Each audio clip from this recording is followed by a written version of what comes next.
आप सभी लोगों को सबसे पहले नमस्कार और जय श्री राम।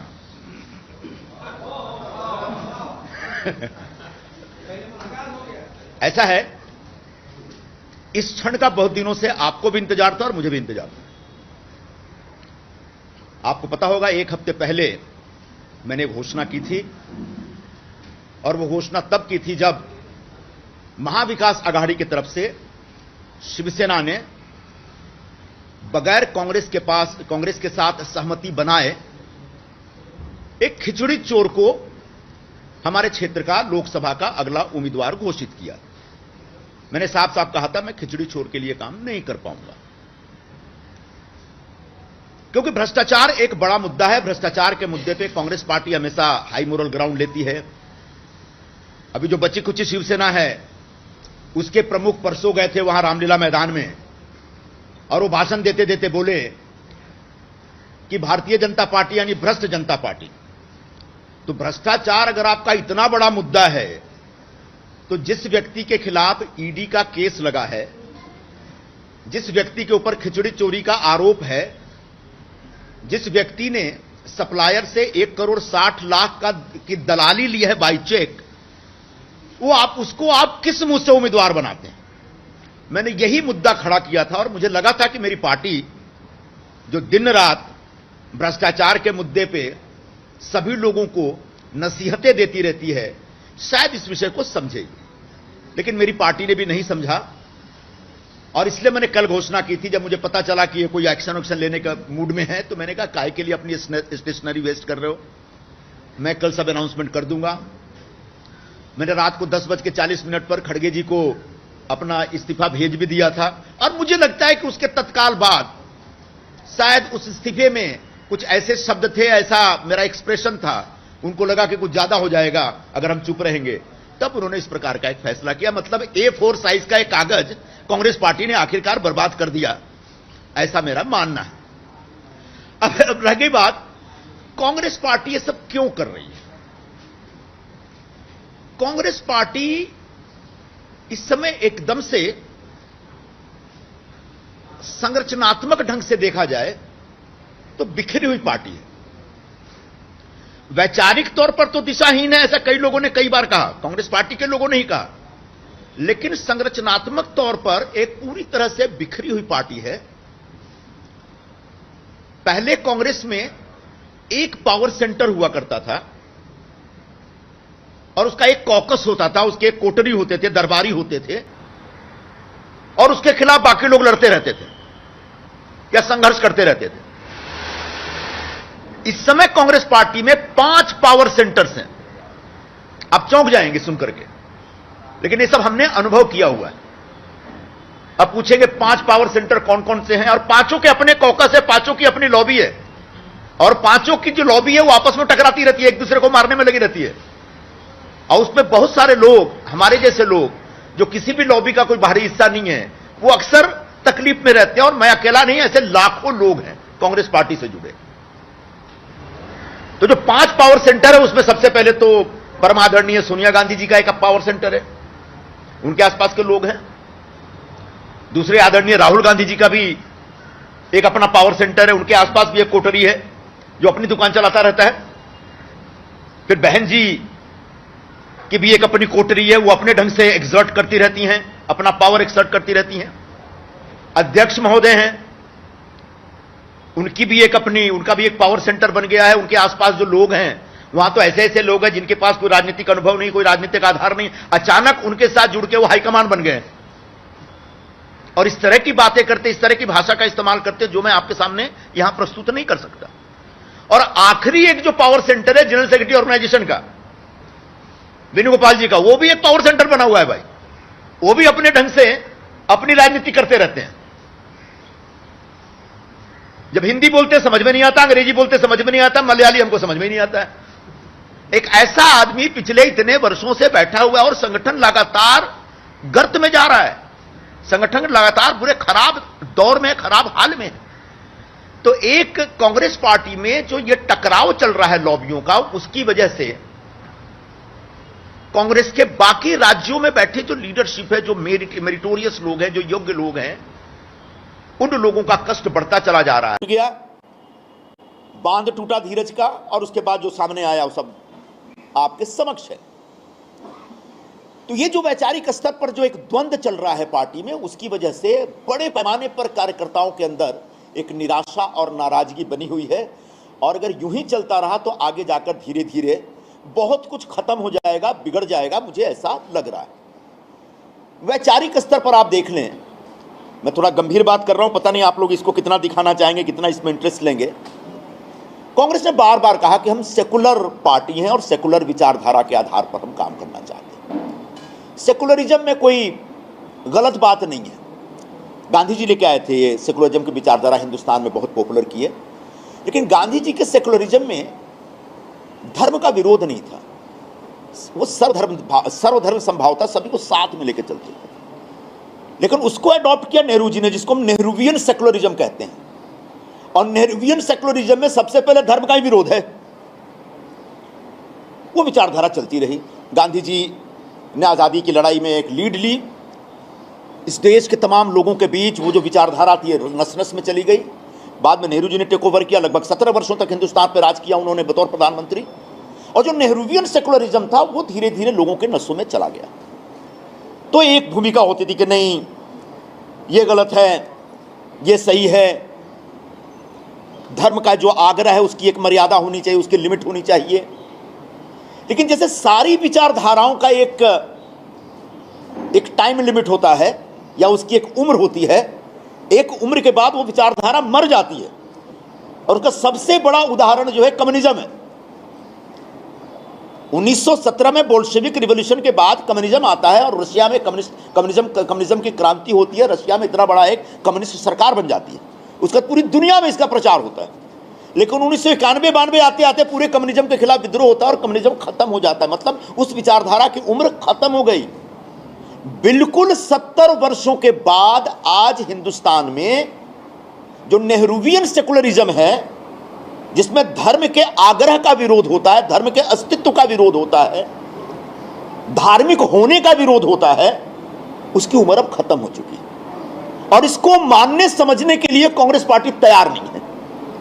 आज दुर्भाग्य यह है कि उन नेहरूवियन सेकुलरिज्म को सबसे ज्यादा तेजी से लेकर चलने वाले लोग हैं वो कम्युनिस्ट हैं, हिंदुस्तान के लेफ्टिस्ट हैं।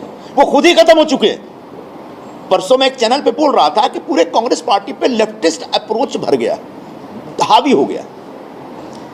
आदरणीय राहुल जी के आसपास में बड़े पैमाने पर लेफ्टिस्ट लोग हैं। ये लेफ्टिस्ट हो सकते हैं जो अयोध्या में अगर रामलला विराजमान हो रहे हैं तो उनका सिरे से विरोध करेंगे। सिर्फ लेफ्टिस्ट ऐसा सोचता है, क्योंकि उनके जो प्रवर्तक थे विचारधारा के, कार्ल मार्क्स, वो कहते थे धर्म अफीम है, धर्म का विरोध करते थे। तो वो धर्म के अस्तित्व में विश्वास नहीं करते, धर्म की आस्था में विश्वास नहीं करते। कई लोगों को रामलला विराजमान का जो एक कार्यक्रम था, राम मंदिर का भव्य उद्घाटन था, उसके लिए बुलाया गया था और सब लोग सरकार से या बीजेपी से सहमत हों ऐसा नहीं था।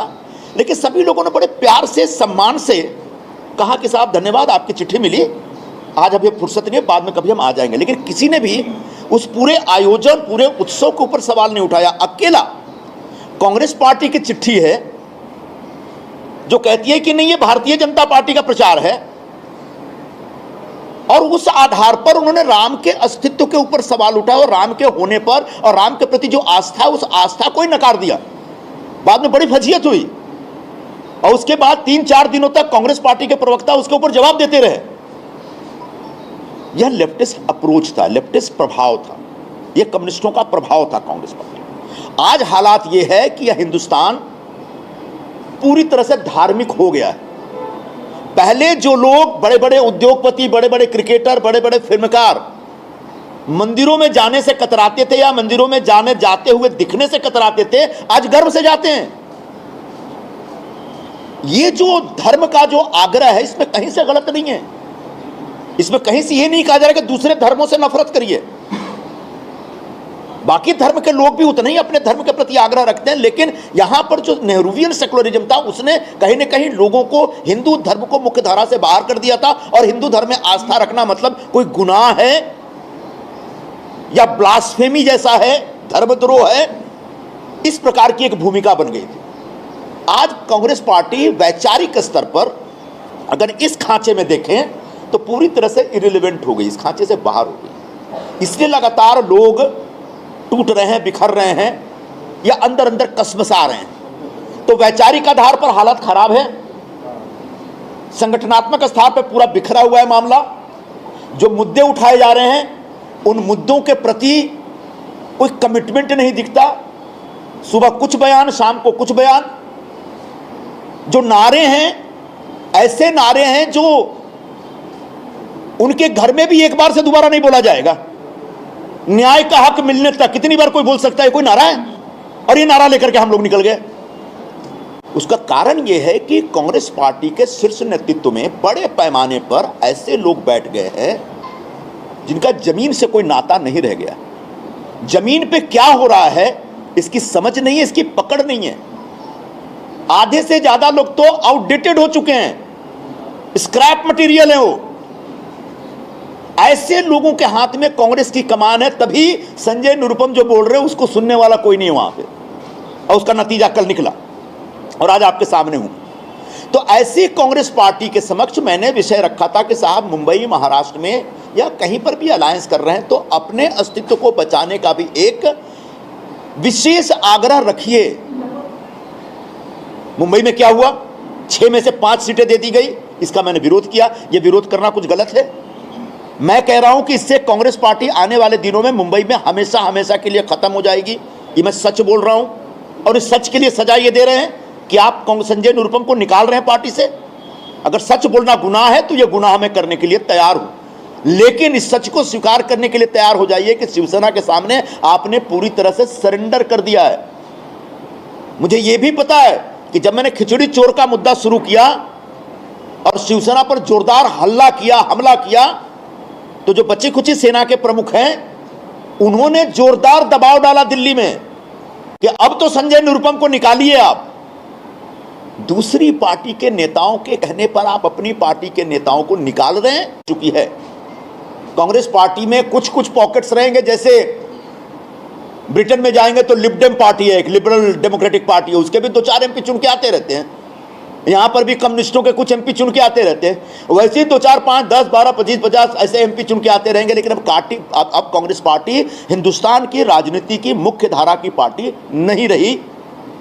उनके आचरण से, उनके कर्मों से, उनके एक्शन से, उनके कदमों से यह बात स्थापित होता है। सिर्फ मैं निकाला गया हूं इसलिए मैं बोल रहा हूं, ऐसा नहीं है। जिस तरह से पार्टी के अंदर कार्यकर्ताओं का, नेताओं का एक भयंकर असंतोष है उनके अंदर, क्षोभ है उनके अंदर, उसकी वजह से यह कांग्रेस पार्टी को आगे लेके जाना बहुत मुश्किल है। जो लोग वहां पे हैं, पता नहीं उनमें से कौन कब छोड़ के निकल जाएगा, इसकी भी गारंटी नहीं है। जो लोग मेरे खिलाफ बातें कर रहे हैं, जिनके हाथ में नेतृत्व दिया गया है, वो कब तक कांग्रेस में, इसकी गारंटी वो भी नहीं दे सकते। और आज जब ऐसी पार्टी जिसका पूरा गांव उजड़ गया है, उसके प्रधान के अंदर आप एक अहंकार देख रहे हैं, भयंकर अहंकार है। आज भी उजड़े हुए गांव के प्रधान का अहंकार। जब मैंने पिछले हफ्ते अनाउंसमेंट की तो महाराष्ट्र प्रदेश के जो प्रमुख हैं वो कहते हैं कि मी आला, आमी आला, भीखपन घालत नहीं, मतलब हम इसको भीख भी नहीं देते, इसको जाना है जाओ, वी डोंट केयर। कहां से लाते हैं इतना अहंकार है लोग? कुछ पता है आने वाले 4 जून को जो फैसला होगा तो क्या होगा? नीचे की जमीन पूरी खत्म हो गई है। दुष्यंत कुमार लिखे थे कि नीचे जमीन नहीं और उनको यकीन नहीं है। तो ऐसे अहंकारी लोगों की पार्टी जिनका सब कुछ लुट पिट गया है, वो हाल है कांग्रेस पार्टी का। अब अलायंस हुआ, शिवसेना कितनी बिखरी हुई है, टूटी फूटी पार्टी है, साफ दिख रहा है। शरद पवार जी की पार्टी का भी हाल दिख रहा है, कांग्रेस का हाल मैंने बता दिया। तो 3 लॉस मेकिंग यूनिट का मर्जर हुआ है। अब जो loss making units, loss making कंपनियों का मर्जर होता है तो उसके बाद जो कंपनी बनती है वो भी लॉस मेकिंग होती है। पहले BIFR में होते थे, अब NCLT में जा रहे हैं। किसी ने मुझे पूछा कि ये शरद पवार की पार्टी क्या? हमने भूषण स्टील है। शिवसेना क्या है, वो सेंट्रल मुंबई का जो बंद पड़ा टेक्सटाइल मिल है, मिल की बिल्डिंग खंडहर के तौर पे पड़ी है, मिल के नीचे पुराने मशीन भी पड़े हैं, बेचारे कपड़ा मिल के मजदूर भी है, लेकिन प्रोडक्शन नहीं है कुछ भी। कांग्रेस पार्टी का हाल क्या है? बिहार के चीनी मिल की तरह है, गौरवपूर्ण अतीत है। बिहार में जाएंगे, छपरा में जाएंगे, सारण में जाएंगे, सोनपुर में जाएंगे, लोग बोलेंगे कि जबरदस्त यहां पे ये शुगर मिल हुआ करता था, बड़ी बड़ी बिल्डिंगें हैं, खंडहर हो चुका है। तो एक खंडहर हो चुकी पार्टी, एक खंडहर हो चुका मिल, बंद पड़ा हुआ टेक्सटाइल मिल, और भूषण स्टील की तरह एनसीएलटी में बिका हुआ एक तीसरी पार्टी। तो ऐसी तीन पार्टियों के सम्मेलन की वजह से, और तीन पार्टियों की हालत क्या होता है, जब एक कंपनी जब बंद होती है ना, तो छीना झपटी चलती है, जिसको जो मिलता है वही बेच के उसको मोनेटाइज करता रहता है। जब एक कंपनी जब बंद होने सिक हो जाती है, तो उसमें से कोई पार्ट बेचता है, कोई जमीन बेचता है, बिल्कुल उस तरह के हालात हैं। और ऐसे में एमवीए एक बहुत ही कमजोर ऑर्गेनाइजेशन है इस समय यहाँ पे, क्योंकि उनके पास सही फैसला लेने का कोई भी समझने कोई भी जानकारी नहीं। अब आखिर में मैं आपसे यही कहना चाहूंगा, जो आपके मन में एक सवाल उठता होगा कि आगे क्या। अभी खरवास का महीना चल रहा है, कुछ मत पूछिए, अभी कोई शुभ नहीं होने वाला। 9 तारीख से नवरात्रि शुरू होगी, तो जो होना होगा करेंगे।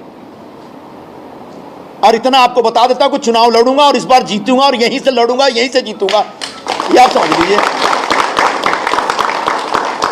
और जो लोग ये समझ रहे होंगे कि अब संजय निरुपम की ऑबिचुरी लिख दी जाए, उनको 4 जून को बड़ी भारी निराशा हो सकती है। मैं आज ही उनको सावधान कर देना चाहता हूं। रह गई बात हमारे बहुत सारे कार्यकर्ताओं को, क्योंकि बहुत दिनों से हल्ला है कि संजय निरुपम नाराज हैं, आ सकते जा सकते, छोड़ सकते जा। तो पार्टी के जो ऐसा नेतृत्व जिसमें जंग लग चुका है, जो घर से बाहर नहीं निकलता, लोगों के बीच नहीं जाता, ऐसे जंग लगे हुए नेताओं ने हमारे नेताओं पे जिले में दबाव डाला, तुम जाओ मत, ये करो वो करो, तुम्हारा बहुत उज्जवल भविष्य है। सबने पलट के पूछा कि भाई जब संजय निरुपम का ही भविष्य नहीं है तो हमारा क्या भविष्य हो गया। फिर भी मैं आज अपने सभी साथियों को कहना चाहूंगा, मैंने कई लोगों से पूछा, कई लोग आना चाहते हैं, कई लोग नहीं आना चाहते हैं, कोई दिक्कत नहीं है। आगे की भूमिका जब तय होगी तो सब आएंगे, लेकिन अभी जिसको जहां रहने का मौका है वहीं पर रहे, और जिसको आना है आए। लेकिन किसी भी कार्यकर्ता, किसी भी नेता पर मेरा कोई दबाव नहीं, कोई प्रेशर नहीं है, ये मैं स्पष्ट कर देना चाहता हूं। अब आप लोग बता सकते हैं। संजय जी, जिस तरीके से लगातार कांग्रेस के लोग कल से ये बयान दे रहे हैं, नाना बोले या दूसरे लोग, कि आप अनुशासनहीनता कर रहे हैं, पार्टी के फैसले का विरोध कर रहे हैं, इसलिए आपको कल शाम को निकाला गया और कहा गया पहले निकाला गया फिर आपने इस्तीफा दिया, इस तरीके के दावे जो। अनुशासनहीनता मतलब क्या होता है? जो नेतृत्व है वो जब आपकी बात नहीं सुनता है तब आप बाहर जाते हैं, तब आप पब्लिक में जाते हैं। खड़गे जी के पास जाइए तो सिर्फ सुन करके रह जाते हैं, वन वे ट्रैफिक है वहां पे। दूसरा जो जनरल सेक्रेटरी ऑर्गेनाइजेशन, वो क्या बोलते समझ में नहीं आता। बाकी ऊपर जो तीनों मिलते ही नहीं किसी से, तो बताओ क्या करेगा इंसान।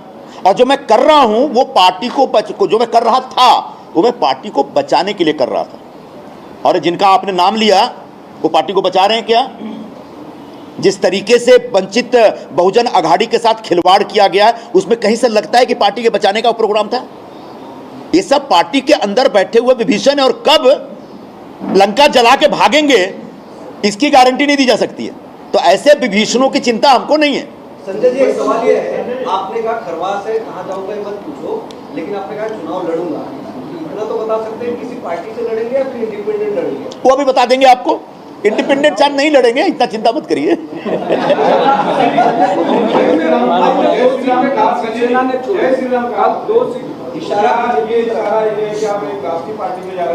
क्यों जय श्री राम करना किसी पार्टी से नाता होता है क्या? भगवान राम हिंदुस्तान के प्राण हैं। राम के जो मूल्य हैं, राम के स्थापित मूल्य हैं, उन मूल्यों पर आधारित हिंदुस्तान है, हिंदुस्तान का समाज है। चाहे किसी भी धर्म का हो, किसी भी वर्ग का, जो हिंदुस्तानी है वो राम के मूल्यों में विश्वास करता है। और वो सिर्फ धर्म नहीं है, वो हमारी एक सांस्कृतिक परंपरा है, और उस परंपरा से जुड़ के जीना पड़ेगा। दुर्भाग्यपूर्ण बात यह है कि जो नेहरूवियन सेकुलरिज्म था उसी परंपरा से आपको डिस्कनेक्ट कर रहा था, जिसके बारे में कह रहा हूं कि अब उसकी उम्र खत्म हो गई है।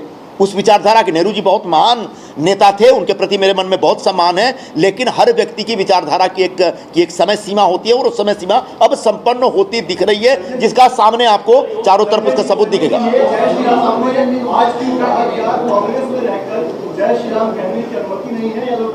हाँ, अगर ये बात बड़ा अच्छा सवाल किया आपने। जब मैं मुंबई का अध्यक्ष था तो मैंने तय किया कि मुंबई कांग्रेस में सत्यनारायण भगवान की कथा कराऊंगा। गलत क्या है भाई इसमें? तो हमारे एक दो साथियों ने बोला मत करिए साहब। क्यों? कि तमिलनाडु का कोई अध्यक्ष बना था, उसने कोई ऐसी पूजा वूजा कराई थी तो उसके खिलाफ पार्टी ने एक्शन ले लिया था। बाप रे, बड़ा खतरनाक है। फिर मैं जिद पे अड़ा और आखिरकार कथा मैंने कराई। तो एक आग्रह होता है, और मैं यही कहना चाहूंगा, सेकुलरिज्म का मतलब अपने धर्म से टूटना नहीं हो सकता। धर्म से विमुख होकर के कोई व्यक्ति नहीं जीत सकता। हर व्यक्ति बुनियादी तौर पर धार्मिक है, चाहे मुस्लिम हो या क्रिश्चियन हो या जू हो। सबके अपने अपने धर्म है, सबके अपने अपने देवता हैं, लेकिन यहां अपने धर्म से और देवताओं से विमुख होकर जीना चाहिए। ये जो सेकुलरिज्म सिखलाता है, अब उसकी उम्र खत्म हो गई। संजय जी, आपका एक गाना बयान है कि नरेंद्र मोदी अभी ऐसे बहुत सारे ऐसे बहुत सारे पुराने बयानों को आप लेके आएंगे और थोड़ी बहुत बदमाशी करने की कोशिश करेंगे, तो आज ऐसी बदमाशी न करें, मेरा आप सबसे आग्रह है।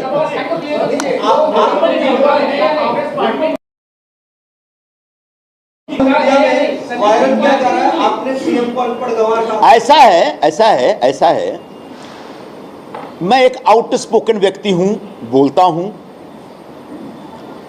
जिस पार्टी में रहता हूं उस पार्टी की भूमिका, उस पार्टी की जो विचारधारा है, उस पार्टी का जो दृष्टिकोण है, उसको बड़ा खुल के रखता हूं। और मैं अकेला ऐसा नहीं है, ऐसे बहुत सारे लोग हैं। आप हमारे जो पुराने ट्वीट और पुराने बयानों को जब खोद के निकालेंगे तो ऐसे मैं अकेला नहीं, ऐसे बहुत सारे लोग हैं जो ऐसे बयानों और ट्वीट के बावजूद इस समय पार्टी छोड़ करके कहीं और बैठे हुए हैं। मुझे नहीं मालूम किसने माफी मांगी। अब इतना ज्यादा अभी मेरे प्रेस कॉन्फ्रेंस को डिरेल मत करिए त्रिवेदी जी महाराज, मैं आपसे हाथ जोड़ रहा हूं। अभी रुक जाइए, थोड़ा धीरज रखिए। अभी आने वाले दिनों में बहुत बार बोलेंगे, अभी बहुत लोग मेरे खिलाफ बहुत सारी बातें बोलेंगे, तब का जवाब दिया जाएगा। ऐसा नहीं होता। देखिए, बहुत ठीक है, ऐसा नहीं होता। आप बहुत अच्छा सवाल किया आपने। मैं मान लीजिए किसी का विरोधी हूं, तो विरोधी स्वर उस व्यक्ति या उस संस्था के बारे में अपनाता हूं, लेकिन जैसे मैं तय कर लेता हूं कि मुझे अब इनका विरोधी नहीं रहना है, इनसे हाथ मिलाना है, इनके साथ बैठना है, तो निश्चित तौर पर जो आपकी वो भूमिका थी, वो भूमिका से आप पीछे हट जाते हैं। यह एक सैद्धांतिक आधार है। अभी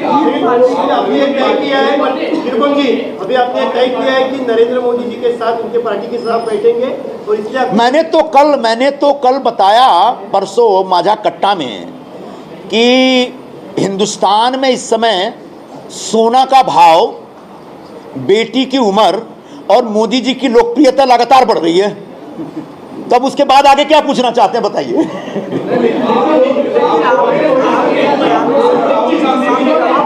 एक बार में एक व्यक्ति बोले, मैं हर सवाल का जवाब देने के लिए तैयार। रोहित कंबोज ने सीधे तौर पर ट्वीट किया है कि कांग्रेस का कचरा कांग्रेस ने फेंक दिया है। इस तरह का क्या पार्टी को ये जनाब मेरे बहुत पुराने मित्र हैं, आप चिंता मत करिए, उनसे मिलकर के मैं करूँगा। आज किया है। हाँ, मेरे पुराने दरख्वास्त की है इस कचरे को अपने कुछ लोग इस तरह की बातें करेंगे और करना भी चाहिए। जनतंत्र है, जनतंत्र में सबको अपनी अपनी बात कहने का हक है। आगे जाकर के कैसे सामंजस्य स्थापित करना है, थोड़ा हम पर छोड़ दीजिए। आपने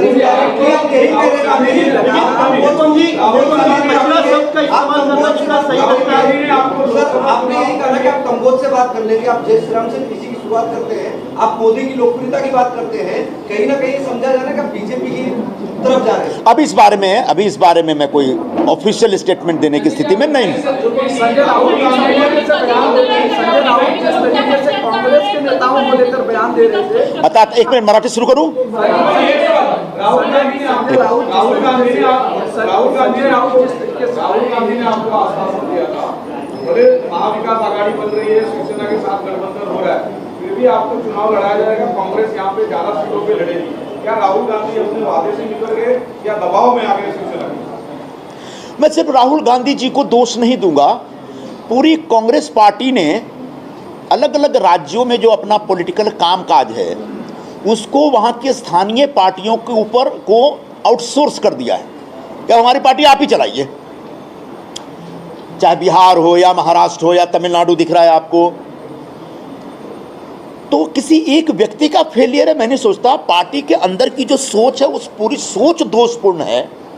आप मजबूत रहेंगे तो कोई मजबूत आदमी आपसे हाथ मिलाएगा, आप कमजोर हो जाएंगे तो आपसे कोई हाथ नहीं मिलाएगा। तो आने वाले दिनों में प्रकारांतर में कांग्रेस पार्टी बहुत कमजोर होगी और आज जो लोग आपसे हाथ मिला रहे हैं वो आपसे हाथ भी नहीं मिलाएंगे। एक कोई मराठी मध्ये येतो ना, मराठी मध्ये उत्तर पश्चिम की सीट पर अब तक महायुति ने कोई भी उम्मीदवार खड़ा नहीं किया है और ये सीट चूंकि अलायंस में शिंदे ग्रुप के पास आई है, तो क्या ये माना जाए कि भविष्य में आपका नया ठिकाना शिवसेना? ये हम 9 तारीख के बाद, नवरात्रि शुरू होने के बाद आपको बताएंगे कि अगला ठिकाना क्या है। संजय जी, आपने रिजाइन कर दिया, वही सवाल अलग तरीके से पूछना चाहता हूँ। रिजाइन कर दिया है, नोटिस पीरियड अभी है नहीं, ज्वाइनिंग आपकी नवरात्रि में शुभ मुहूर्त में हो जाएगी, ऑफर लेटर किसका बीजेपी का एक्सेप्ट कर लिया? मैं बहुत अच्छा सवाल किया आपने। ये जो कॉर्पोरेट लैंग्वेज में बोला जाता है ना कि before leaving a company you should have appointment letter of another company, मेरे पास ऐसा कोई सीन नहीं है। सर, पिछले दो दिनों के अंतराल में क्या मुख्यमंत्री शिंदे जी से आपकी कोई मुलाकात हुई है और कोई आश्वासन मिला है? ऐसा कोई, मैं अभी इस पर कुछ नहीं बोलूँगा।